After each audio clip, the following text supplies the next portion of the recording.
지난 시간 사무엘하 18장에서 아들 압살롬의 전사 소식을 듣고 오열하고 슬퍼하는 다윗의 모습을 우리는 살펴보았습니다. 자신을 죽이려 하는 그런 아들임에도 내가 차라리 너를 대신해서 죽었어야 한다며 끝까지 이 아들을 사랑한 아버지의 모습이었죠.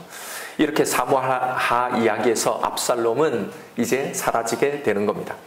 압살롬의 이야기를 마무리하면서 지금까지의 이 사무엘서 전체의 이야기에서 정리하고 넘어가야 할 부분이 있습니다. 다윗을 중심으로 그와 관련해서 등장한 주요 인물들의 관계도입니다. 바로 사울과 다윗, 그리고 다윗과 압살롬의 이 관계입니다. 사무엘상에서 그려진 다윗의 전반기의 생에서 가장 중요한 인물은 사울이었죠. 그와 관련해서 계속 다윗이 훈련받은 그런 이야기가 나옵니다. 그런데 사무엘하에 나오는 다윗의 생애 후반기의 주요 인물은 다윗의 아들인 압살롬이었습니다. 다윗의 생애 전반기에 하나님은 사울이라는 이 인물을 통해 그를 광야로 보내셔서 훈련을 시키셨습니다. 이제 후반기에 다시 하나님은 압살롬을 통해 그를 광야로 들어가게 하셨죠. 이 두 번의 광야의 시간에서 다윗은 하나님을 더욱더 깊이 만나게 되고 하나님의 사람으로 더 자라나게 되었던 겁니다.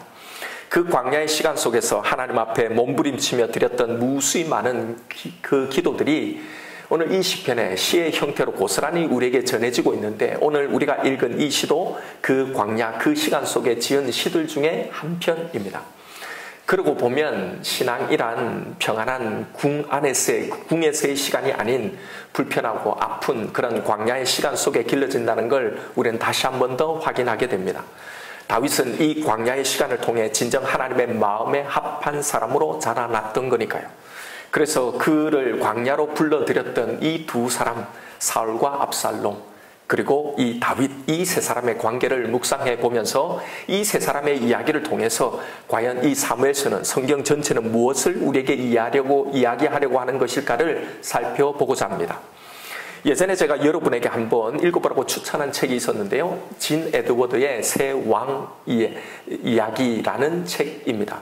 여러분 기억하실는지 모르겠는데 혹시 아마 읽어본 분도 있을 겁니다. 저는 이 책을 여러 번 읽었습니다. 마음이 힘든 그 시기에 참 많은 은혜를 받았던 책인데요. 사무엘서에 등장하는 이 세 사람의 관계를 통해 성경이 말하고자 하는 바를 아주 통찰력 있게 잘 해석해 놓은 책입니다. 교회 이 책장에 어딘가 아마 제가 놓아둔 책이 있을 겁니다. 한번 시간이 되면 읽어보십시오. 이 책은 질투에 눈이 멀어 미쳐가는 왕 사울과 그렇게 자신을 질투하며 핍박하는 이 사울로 인해 깨어진 그 마음을 가지고 이리저리 피해 다니는 이 다윗, 그리고 사울이 사라진 그 자리에 그의 새로운 대적으로 등장한 이 압살롬, 이 세 왕에 관한 이야기입니다.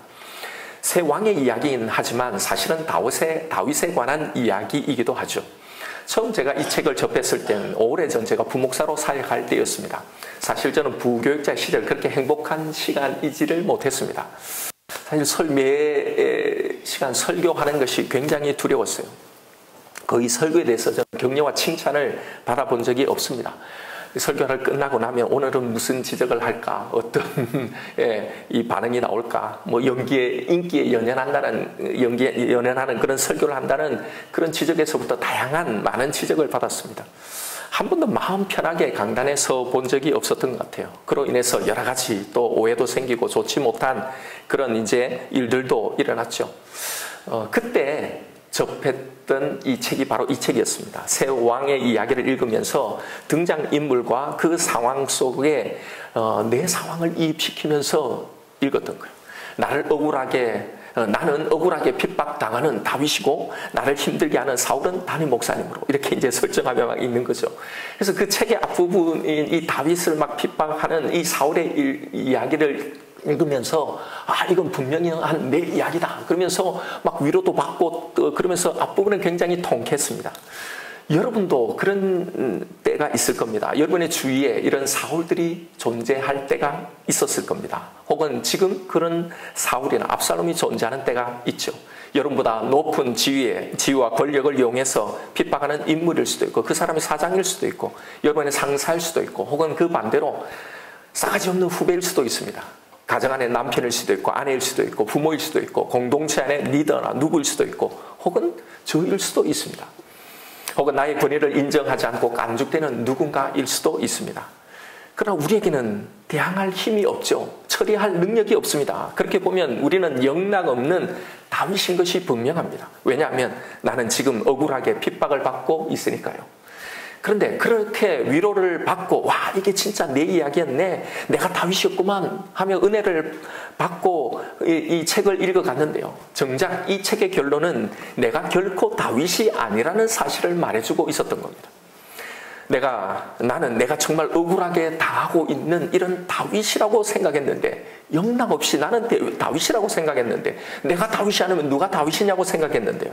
그런데 내가 다윗이라고 생각하고 있는 한 적어도 나는 다윗이 아니라 훨씬 더 사울에, 아니 혹은 압살롬에 더 가깝다는 겁니다. 왜냐하면 다윗은 결코 사울이 자신에게 던졌던 그 창을 되돌려서 그 사울에게 던지지 않았기 때문입니다. 다윗과 사울, 다윗과 압살롬이 구별되는 지점이 바로 여기에 있다는 거예요. 성경이 묘사하는 다윗의 가장 시그니처가 되는 그 특징이 뭡니까? 그에게 고난과 핍박, 광야가 있었다. 그게 아니라요. 바로 이것에 대한 그의 반응이었던 겁니다. 고난당한다고 핍박받았다고 다 다윗이 아니라 자신이 받은 이 고난과 이 핍박에 어떻게 반응을 하는가가 사울과 달랐던 다윗의 모습이었고, 압살롬과 달랐던 다윗의 모습, 그의 반응이었다는 겁니다. 이게 다윗이 사울과 압살롬과 구별되는 정확한 영적인 포인트라는 겁니다. 이 세 사람들의 각각의 입장에서 한번 이 이야기들을 묵상해 보십시오. 우리는 이 세 사람의 이야기를 오랫동안 공부하며 묵상해 오지 않았습니까? 여러분, 각각 자신들의 입장에서 받고 있었던 압박과 고통들이 그들 세 사람에게 공통적으로 다 있었을 거란 말입니다. 다윗이 의도하지는 않았지만 사울의 입장에서 보면 다윗은 자신에게 가해지는 압박이고 고통을 주는 존재였던 겁니다. 사울이 다윗에게 창을 던지는 데는 사울 나름대로의 이유를 가지고 있었기 때문이라는 거예요. 다윗이 백성들의 마음을 교묘히 훔쳐가고 있다는 이 생각을 했기 때문입니다. 압살롬 입장에서도 다윗은 마치 다윗에게 사울과 같은 그런 존재였을 거란 말입니다. 압살롬이 다윗을 향해 칼을 빼들고 그를 죽이려 했던 나름의 이유가 있었을 겁니다. 그는 자신에 대해 다윗이 공명정대하게 대우하지 않았다고 생각했기 때문입니다. 파렴치한 의인인 이 암논에게 아무런 형벌도 하지 않고 오직 자신의 동생인 다말이의 고통을 방치하는 겁니다. 그리고 그의 잘못을 대신 응징했던 자신만이 고통당하고 이렇게 부당한 대우를 받는다고 생각했던 겁니다. 그러니 자신이 아버지 다윗에게 칼을 겨누는 건 정당한 거죠. 나에게 받았던 그 대우를 되돌려 던져주는 건 정당한 겁니다. 그래서 정당하고 의로운 그 칼을 휘둔 겁니다. 이건 정당방위라고 생각한 거죠. 이건 우리도 마찬가지입니다. 우리에게도 사울이나 압살롬 같은 존재가 분명히 있습니다. 그런데 사실 우리는 그렇게 당하고만 있는 것이 아닙니다. 우리는 끊임없이 나의 사울이 나에게 던진 그 창을 되짚어 그에게 사정없이 우리는 던집니다. 내 마음의 상상으로 그런 일을 하기도 하죠. 혹은 누군가에게 그에 대해서 열심히 씹든지요. 혹은 막 인형을 만들어 놓고 살짝 몰래 막 반으로 찌르면서 저주를 퍼붓든지요. 우리가 다윗이 아닐 수 있는 이유가 바로 이겁니다. 다윗은 사울이 던진 창을 압살롬이 자신에게 겨눈 그 칼을 다시 되짚어 그들 향해 던지거나 겨누지 않았기 때문입니다. 오직 사울만이, 오직 압살롬만이 자신을 고통스럽게 하는 이 다윗을 향해 창을 던지고 칼을 겨눈 겁니다. 이것이 성경이 보여주는 바로 이 세 사람의 차이, 아니 두 부류의 차이점이었다는 거예요. 왜 다윗은 사울에게 창을 던지지 않았을까요?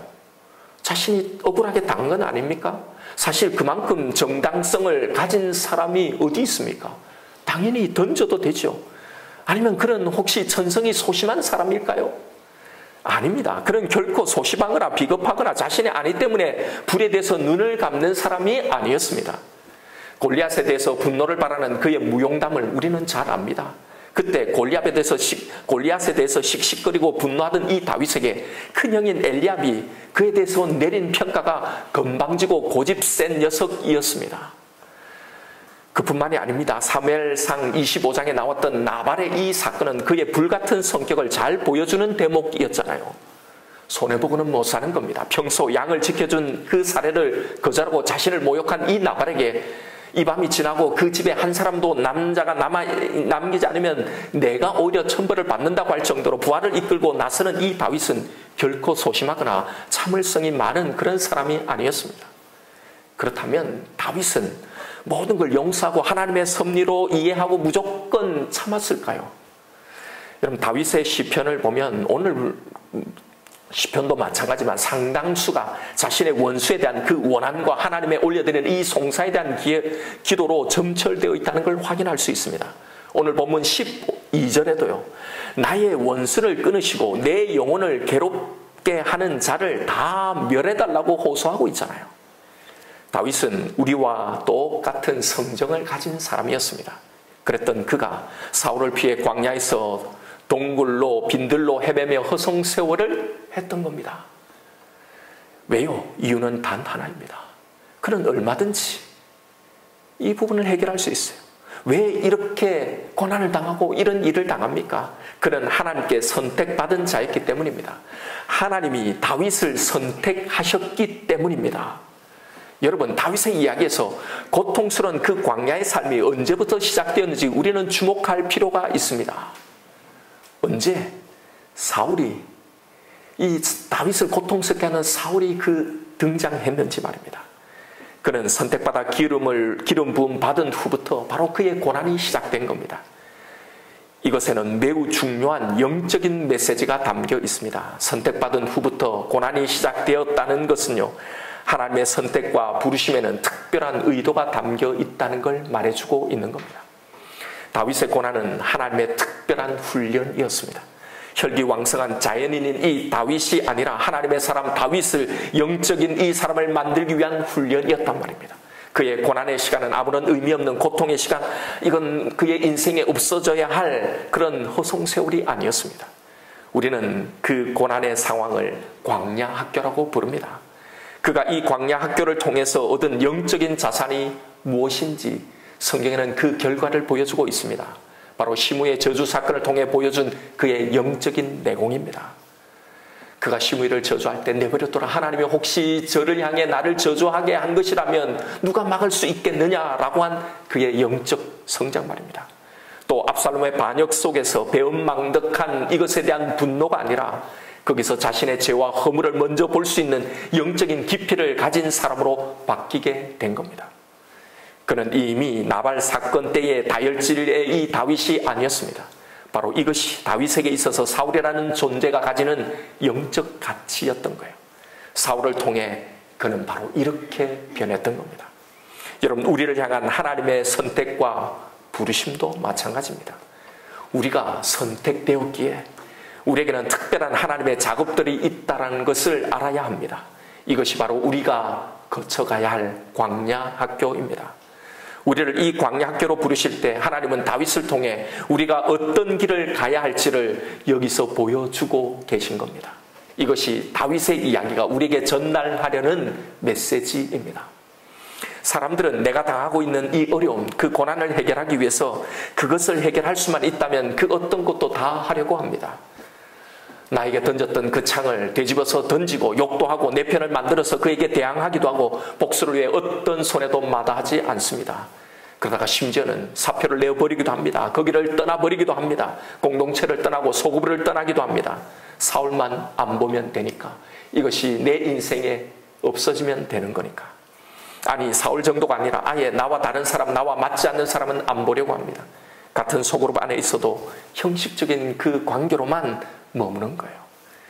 그들을 통해 주시는 그 훈련을 받지 않으려고 한단 말입니다. 그러나 여러분, 이것을 알아야 합니다. 사울을 피하기 위한, 압살롬을 피하기 위한 광야 학교를 건너뛰려는 그 어떤 시도 속에는 그 어디에도 하나님의 섭리, 나를 향한 하나님의 계획은 없다는 겁니다. 나를 더 자라나게 하는 그 어떤 성장도 성숙도 다 사라지는 겁니다. 오직 나의 감정적인 안락과 평안함만이 존재할 뿐입니다. 우리는 그것만을 쫓아가고 있는 겁니다.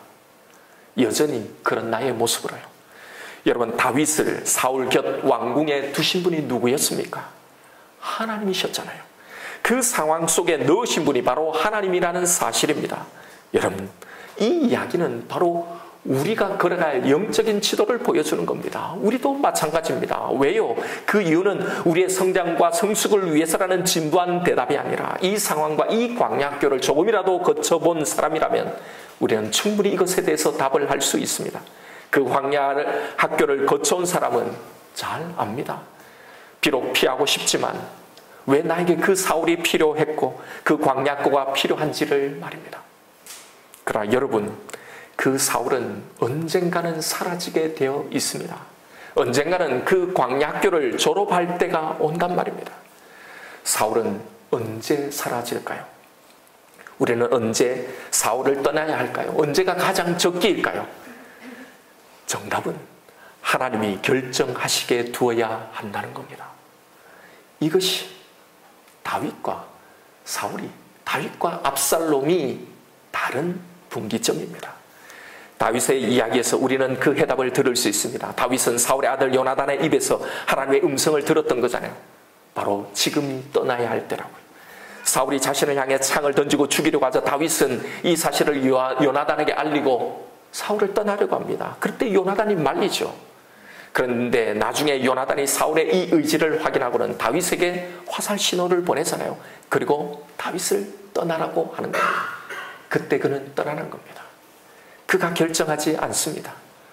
동굴에서 사울이 들어왔을 때 그가 이것을 끝낼 수 있지만 그가 끝내지 않았어요. 다윗은 이렇게 그때마다 이 하나님의 음성을 쫓아서 여기까지 온 겁니다. 사울을 피해 모압으로 갔을 때도, 모압에서 다시 이스라엘로 돌아올 때도, 다시 블레셋에서 이스라엘로 돌아올 때도, 그렇게 돌아와서 유다 지파의 왕이 될 때도, 그리고 결국 12지파의 왕으로 추대될 때도요. 그 시기와 그 때를 그 자신이 결정하지 않았습니다. 하나님의 인도하심대로 온 겁니다. 그런데 여러분, 우리는 어떤가요? 우리는 내가 정합니다. 이제 참을 것만큼 참았다고, 더 이상 참지 못하겠다고, 이제는 떠나야 할 때라고 내가 스스로 정하는 겁니다. 그리고 거기서 떠나고 피하고 도망합니다. 여러분, 도망하지 마십시오. 그러면 반드시 사울은 또 찾아옵니다. 제가 이거 충분히 경험해봐서 알아요. 도망했더니 결국 그 싸움을 또 하시게 하더라고요.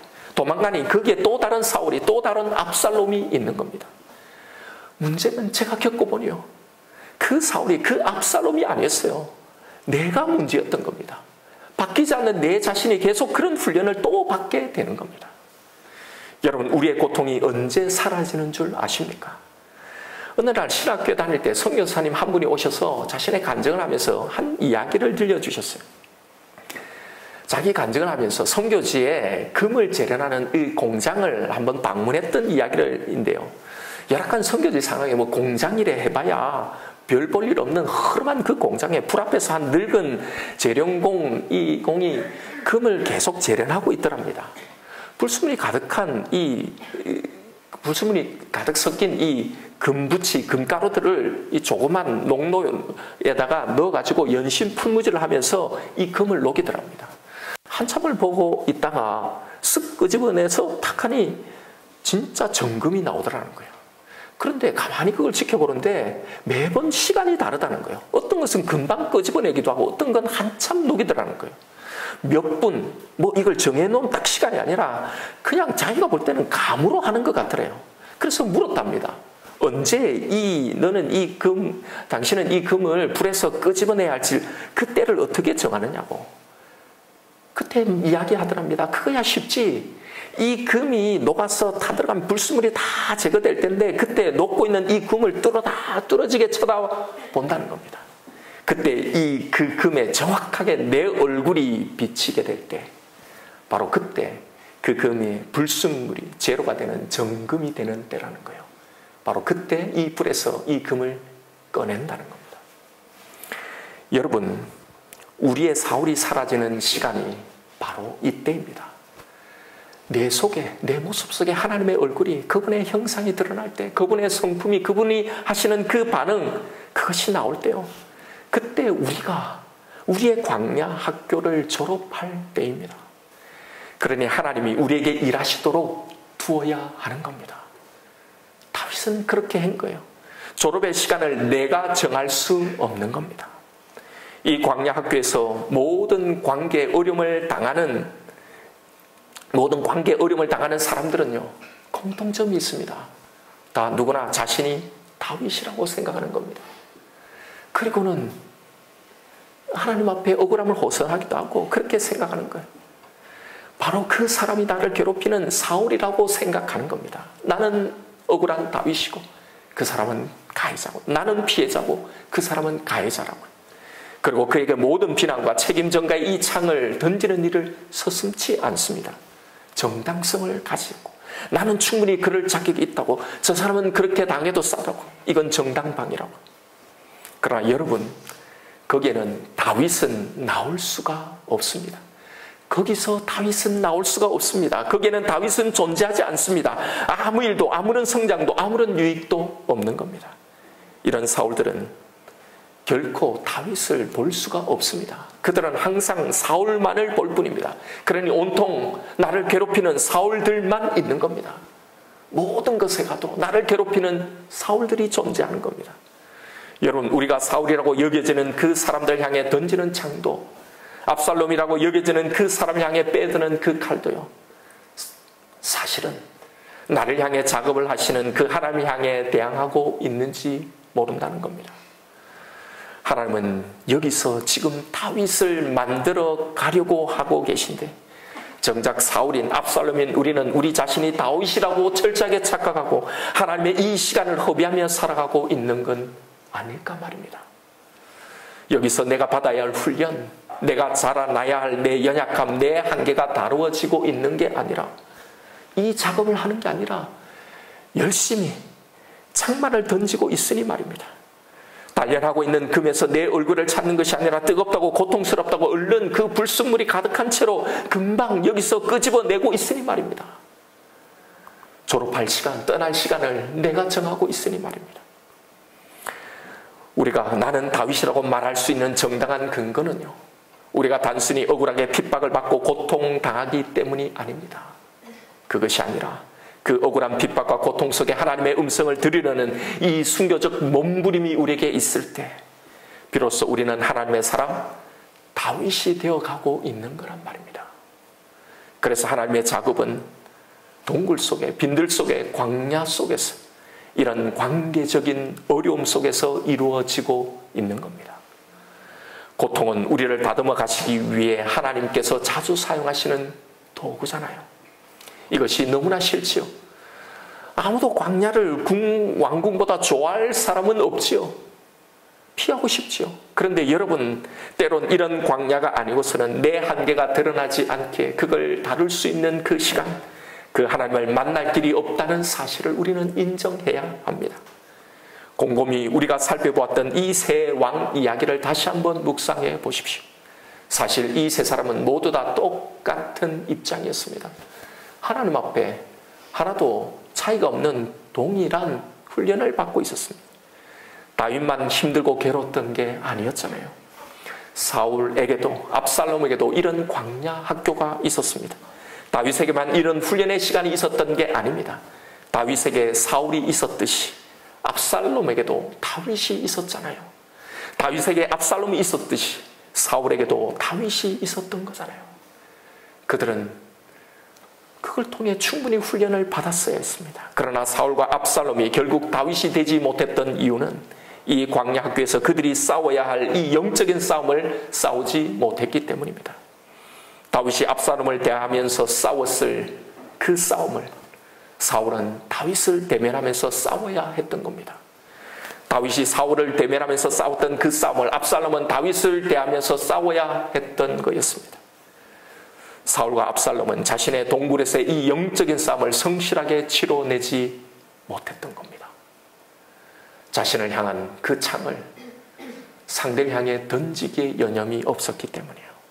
그래서 둘 다 다윗을 없애기 위해 창만 던지고 칼만 휘두르며 이 시간을 보냈던 겁니다. 사울은 질투와 피해의식과 분노와 미움이 가득한 사람이었습니다. 여러분, 만약 이런 사람이 한 나라의 왕이 되고 지도자가 되면 그 공동체, 그 나라는 반드시 큰 어려움을 직면하게 됩니다.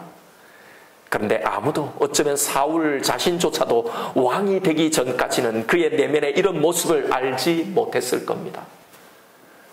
다윗이 나타나기 전까지는요. 그냥 사울은 너무나 부끄럼 많은 순진한 그냥 동네 키 큰 교회 다니는 오빠였을 겁니다. 그런데 여러분, 권력과 힘이 부여되는 그 순간에야 그 사람의 본성이 드러나는 겁니다. 그리고 다윗이 나타났을 때 그의 내면에 있었던 이 질투와 이 피해의식과 이 분노의 이 쓴뿌리들, 그의 연약함, 그의 한계가 그때 드러난단 말입니다. 그래서 하나님은 이런 사울의 모습을 다루시려고 했던 겁니다. 바로 다윗을 통해서요. 그런데 그는 이 하나님의 거룩한 작업을 보지도, 이 작업에 참여하지도 못했던 겁니다. 분노의 창을 던져서 그 하나님의 도구였던 이 다윗을 제거하기에만 바빴던 겁니다. 압살롬을 향한 하나님의 마음, 그의 계획도 마찬가지였습니다. 아버지 다윗을 통해 압살롬은 이 훈련을 받아야 했던 거예요. 여러분, 다윗이라고 처음부터 이 모든 걸 다 이해하고 시작했던 건 아니었죠. 그래서 그 광야의 동굴에서 무수히 방황하고 하소연했던 것 아닙니까? 하나님은 다윗을 권력과 힘이 생겨도 변하지 않는 지도자로 세워서 메시아의 통치를 보여주는 그 표본으로 삼기를 원하셨던 거예요. 그래서 미치광이 사울을 통해 다윗의 내면에 존재하는 이 사울과 똑같은 이런 연약하고 악한 성품의 근원을 하나하나 그 광야의 시간을 통해 이 사울을 통해 다루어 가셨단 말입니다. 그 결과가 우리가 보고 있는 이 다윗의 모습이란 말입니다. 여러분, 하나님이 당신의 사람을 만드시는 방법도 지금도 이 다윗을 다듬어 가시는 방법과 동일합니다. 힘을 갖기 전에는 누구나 자신은 다윗이라고 생각합니다. 누구나 자신이 피해자라고 생각합니다. 지금 그 힘이 없어서 그렇지, 그러나 힘을 가진 후에는 우리는 얼마나 쉽게 사울처럼 변해버리는, 그리고 자신이 가해자가 되어버리고 마는 겁니다. 바로 이것이 나에게 사울 같은 사람을, 그런 환경을 만나게 하신 이유인 겁니다. 여러분, 무조건 신앙의 힘으로 아파하지 마라, 힘들어하지 말라는 이야기가 아닙니다. 다윗도 그렇게 힘들었는데 우리라고 왜 힘들지 않겠습니까? 다만 지금의 이 상황 가운데도 하나님이 일하고 계심을 믿으라는 겁니다. 사울은, 압살롬은 하나님이 처리를 하십니다. 내가 해야 할 일이 있는 겁니다. 그 하나님의 일하심을 믿고 바라보는 겁니다. 다윗 곁에 사울과 압살롬을 두신 것처럼 내 곁에 두신 그 하나님의 선하신, 그들을 두신 그 계획이 있음을 믿고 나아가는 겁니다. 그러기에 바로 이 광야의 시간에는 반드시 내 교만함과 내 완악함과 내 성급함과 내 안에 있는 이 불순물을 제거하는 영적인 몸부림이 있어야 하는 겁니다. 어떤 상황에서도 하나님의 뜻이 있음을 믿어야 하는 겁니다. 여러분, 피하지 마십시오. 도망가지 마십시오. 도망가고 피하면 또 거기에 있습니다. 나에게 사울 같은 사람, 압살롬과 같은 사람, 그런 환경을 만나게 하신 이유가 있어요. 이렇게 이런 상황을 믿음으로 하나하나 돌파할 때마다 하나님을 아는 지식에서 우리는 자라갈 것이고, 내 속에서도 하나님의 얼굴, 그의 성품이 비춰지게 될 겁니다. 이것이 나를 선택하여 기름을 부으신 그 하나님의 이유입니다. 다윗의 대적이 언제 어떻게 물러가게 되었습니까? 다윗의 창이 아니라 하나님의 때가 되었을 때 하나님의 방법으로 해결하셨습니다. 여러분, 우리의 광야 학교는 모든 내 삶의 영역에 다 존재하고 있습니다. 교회 안의 공동체가 우리의 광야 학교가 되기도 합니다. 우리 공동체도 그저 코드에 맞는 사람끼리 모여서 내 속마음을 나누려는 그런 모임이 아니라요, 하나님은 사울을, 압살롬을, 그런 우리를 모아서 우리 각각을 당신의 다윗으로 만들려는 거룩한 의도로 우리를 모으신 거란 말입니다. 그러니 자라가며 성숙한 여러분 공동체가 되어 가십시다. 앞으로 많은 일들이 일어날 거고, 나와 너무나 다른 다양한 사람들을 우리는 더 많이 만나게 될 겁니다. 거기에 관계적인 어려움이 반드시 있습니다. 우리 모두 다 자라나야 할 연약함을 가진 사람들이기에요. 그런데 여러분, 우리는 여기서 뭘 해야 하는지를 바로 아십시다.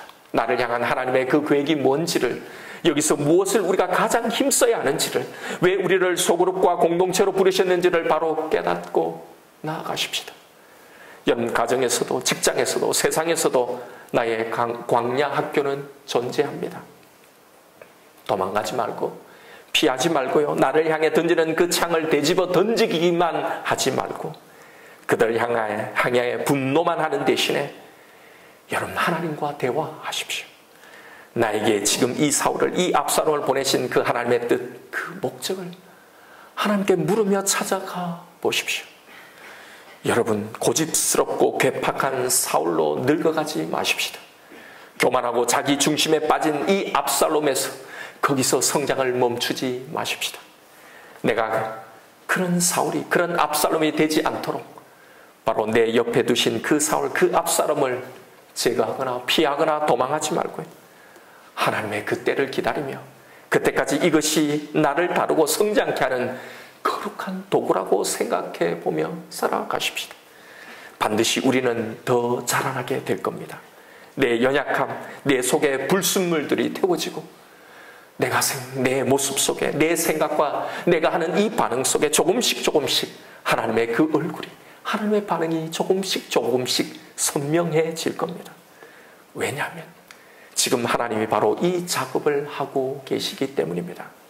여러분 이 도구들, 이 상황들, 이 시간들에 대해서 우리는 사울과 압살롬처럼 반응하지 말고 다윗처럼 반응하며 몸부림치며 여기서 자라나가시는 저와 여러분 우리가 되기를 주님의 이름으로 축원드립니다. 이 시간 오늘 주신 말씀 붙들고 우리 기도하십시다.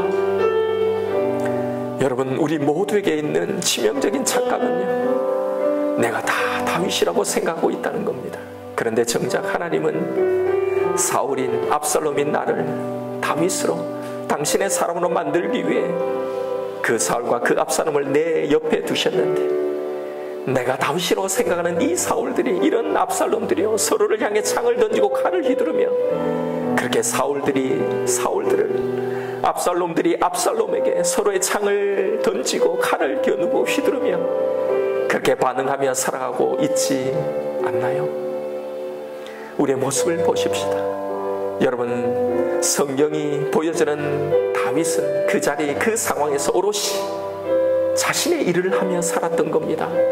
거기서 사울이 자신을 향해 던지는 그 창을 되집어 던지는 대신에, 압살롬이 자신을 향해 휘두르는 그 칼을 빼앗아 휘두르는 대신에 거기서 다윗은 살아났던 겁니다. 자신의 한계들을, 자신의 두려움을, 그 연약함과 쓴뿌리들을, 자신의 그 성품과 기질들과 신앙을 다루어 갔던 겁니다. 이게 하나님과 그 작업을 함께 했던 성경의 다윗의 모습인 겁니다. 여러분 지금 하나님께서 다윗에게 하셨던 그 작업을 나에게 하고 있지 않는지를 묵상해 보십시오. 지금 이 시간들이, 지금 이 상황들이 나의 광야 학교가 아닌지를 말입니다. 지금 나에게 보내신 이 사울들을, 이 압살롬을 묵상하십시다. 그들을 향해 내 분노의 창을, 내 억울함의 칼을 던지고 휘두르는 대신에 하나님과 일하십시다. 내 말에서, 내 반응에서, 내 생각에서 하나님의 말이, 하나님의 반응이, 하나님의 생각이 보여질 그때를 기대하며 내가 반드시 해야 할 그 일을 하며 이 광야의, 이 훈련의 시간을 살아가십시다. 여러분 우리가 더 잘 알잖아요. 나의 무엇이 다루어져야 하는지. 그래서 지금 이 시간, 이 상황이 있는 겁니다. 이 시간 기도하십시다. 하나님 이제 반응을 하게 하여 주옵소서. 내가 다루어야 할 나의 그 부분을 다루어 가게 하여 주옵소서. 하나님 이제 내 반응 속에 당신의 그 반응이 조금씩 나타나게 하여 주옵소서. 하나님 저에게 당신의 얼굴이, 당신의 모습이 온전히 비춰지는 그 전구와 같은 제가 되게 하여 주옵소서. 이 시간 나에게 주신 말씀이 있을 겁니다. 우리 이 말씀 붙들고 주님 이름 한번 부르며 기도하며 나아가십시다. 주여